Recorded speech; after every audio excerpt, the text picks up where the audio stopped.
मैं वो फौजी हूँ जो जज्बा लेकर चला हूँ, क्योंकि मेरे पिताजी जो खुद भारतीय वायुसेना में थे। हर देशवासी के लिए सबसे पहले हमारे देश की सिक्योरिटी का मुद्दा है कि मैंने सोचा मैं अहम था, पर मेरा वो वहम था।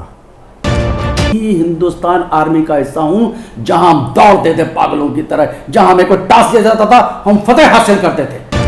धीरे धीरे इन्होंने शॉर्ट सर्विस कमीशंस को बिल्कुल निगलेक्ट करना शुरू कर दिया। करने तो बाद ਤੁਸੀਂ ਉਹਦੀ 6 ਜਾਂ 8 ਮਹੀਨੇ ਸੀਨੀਅਰਟੀ ਘਟਾ ਦਿੰਦੇ ਹੋ कि डिस्क्रिमिनेशन ही है। अब हमेशा ये सवाल किए जाते हैं कि शॉर्ट सर्विस कमीशन को ये बेनिफिट क्यों दिया जाए। डिस्क्रिमिनेशन मैंने लगातार फेस करनी पड़ी। को गीतों से गाते हैं लोग, जवाबों से इस तरह कतराते हैं लोग, खामोशियों के हाथ हुई जिबह जिंदगी, चीखने का गुनाह बताते हैं लोग। क्यों नहीं दे देते एक ही बार सजा, क्यों नहीं दे देते एक ही बार सजा, किश्तों में मौत थमाते हैं लोग। जीपीएस विर्क जी, मैं जानना चाहूँगी कि 23 को आप जो प्रोग्राम बना है उसकी क्या रूपरेखा है, क्यों करना पड़ा प्रोग्राम, करना पड़ रहा है।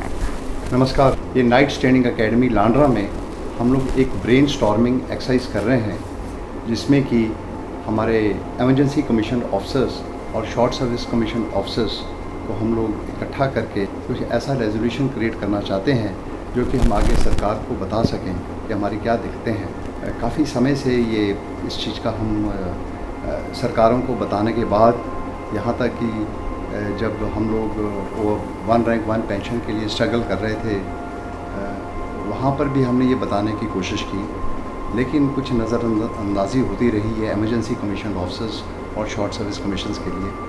और मुझे उम्मीद है कि अब जब हम लोग ये ब्रेन स्टॉर्मिंग एक्सरसाइज करेंगे, क्योंकि काफ़ी दूर दूर से लोग आ रहे हैं, मुंबई से आ रहे हैं, पुणे से आ रहे हैं, ईस्ट से आ रहे हैं, और जो भी सूझवान हमारे ऑफिसर्स हैं, इकट्ठे होकर हम कुछ ना कुछ एक ऐसा पॉइंट निकालेंगे जो कि हम सलाह मशवरा देकर हम गवर्नमेंट सरकारों को बताएं कि ये बड़े सिंपल और बड़े अच्छे से तरीके से ये प्रॉब्लम हमारी सॉल्व हो सके। या और ख़ास करके जो शख्स और जो ऑफिसर्स एक देश सेवा के लिए और देश के लिए मर मिटने के लिए और देश के अपने धर्म के ग्रंथों के ऊपर हाथ रख के एक ओथ लेकर कि हम अपने देश के लिए मरने के लिए तैयार हैं, इसके लिए बजट की तो is a very minor thing, budget is not a big thing. Very right. Emergency commission इसलिए लगी थी कि जब 1962 के अंदर जब चाइना का हमारे इंडिया के ऊपर अटैक हुआ, तो उस समय ऑफिसर्स की कमी एकदम से हो गई, और उस समय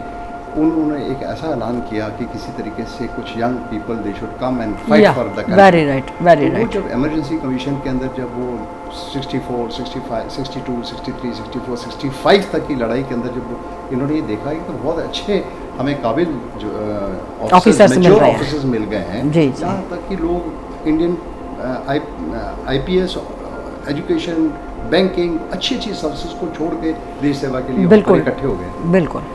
लेकिन जैसे ही जब उनका कॉन्ट्रेक्चुअल पीरियड ख़त्म हुआ, तो वहाँ पर जो भी हेडक्वार्टर्स वाले हैं उन्होंने सोचा कि अभी कॉन्ट्रेक्चुअल पीरियड ख़त्म हो गया, इनको रखने का कोई फ़ायदा नहीं है, देश के लिए कोई फ़ायदा ही नहीं है, तो और इनका कोई हमें बजट के ऊपर कोई वो असर भी नहीं पड़ेगा, तो इनको साइड लाइन कर दिया। कुछ ऑफिसर्स थे जिन्होंने ऑप्ट किया कि भाई हमने परमानेंट कमीशन हमने और काम करना है, उनको करते रहे।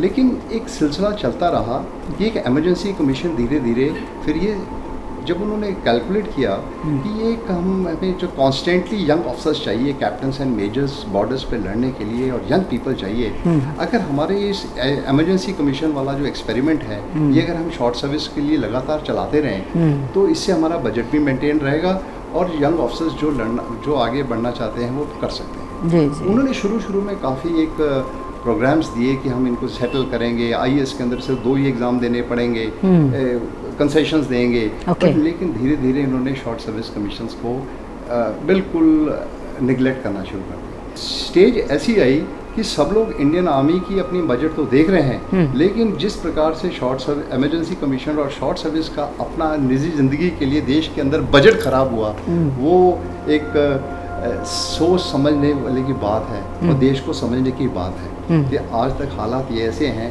कि ना तो इनका कोई रीसेटलमेंट अच्छे तरीके से हो पाया, और ना ही इनको कोई पेंशन्स का कोई बिल्कुल। कहीं पर मिला, और अगर किसी तरीके से किसी सर्विस के अंदर चले भी गए हैं तो उस समय भी उनको इस पीरियड का एक जो पीरियड है इसका इनको कोई फ़ायदा नहीं मिला। आपको तो शायद मतलब इस पॉलिसी से कोई बहुत ज़्यादा बेनिफिट नहीं होने वाला, बट मुझे लगता है आप सबसे ज़्यादा जो अपना टाइम है और अटेंशन है वो उसमें दे रहे हैं। आपको क्यों महसूस हुआ कि ये किया जाए? You are well settled in business also, even then I want to know कि आपने कैसे ये मतलब किन लोगों के आपको दर्द महसूस हुए या जिनसे आपकी बात हुई या क्या है, मैं ये भी जानना चाहूँ। मैम ये बड़ा इमोशनल सा क्वेश्चन है, लेकिन सच्चाई इस बात की है कि मैं भी शॉर्ट सर्विस कमीशन ही एक कमीशन लेके आर्मी के अंदर एंटर किया था, OTS मद्रास से 1970 के अंदर जी। मुझे भी आज तक पता नहीं है कि मुझे PRC कैसे मिल गया, मुझे आज तक नहीं पता। हाँ, किसी ने बोला कि यहाँ पर साइन कर दो, मैंने साइन कर दिए। उसके बाद 5 साल के बाद एक इंटीमेशन आई कि भाई आपको PRC मिल गया। मैं कहा ठीक है, PRC करते रहते हैं। ओके। सो इन शॉर्ट जो भी मेरा मेरे कोर्समेट्स हैं जी, जब मैंने अपने तकरीबन 250 से 300 अपने कोर्समेट्स देखे जी जी, और जब मैं रिटायर होके बाहर आया जी, तो कभी कभी मुझे ऐसा भी लगा कि भाई why I have got a pension immediately at the age of 41। 41 साल की उम्र में मुझे पेंशन लग गई मुझे।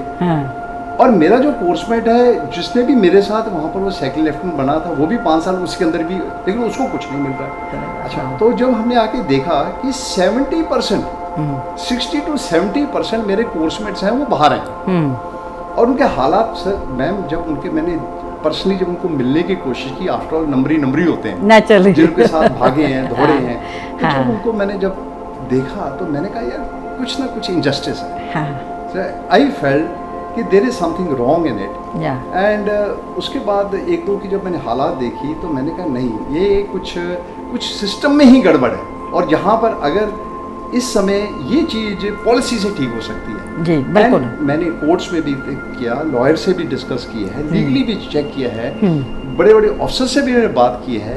एवरीवन ही says sir where is the policy, and worst is कि नेशन को तो इसके बारे में पता ही नहीं। अगर हम इस चीज को अगर थोड़ा सा लोगों को एक जहन में डालें कि this is very good commission, women commission के लिए भी शॉर्ट सर्विस बहुत अच्छी है, बिल्कुल, लोगों के लिए भी, देश के लिए भी अच्छी है, देश की सिक्योरिटी के लिए भी अच्छी है, security budget point of view से बहुत अच्छी है, लेकिन 60 इयर्स के बाद 1 rank 1 privilege, very right, and एक ही प्रिविलेज दो, and I will be grateful कि आप कहीं पर भी ये मैसेज लेकर जाएं, but please do it for this, because ये मेरे सारे मित्र हैं, मेरे दोस्त हैं, मेरे जैसी ही उन्होंने कमीशन दी है, and we have to do it for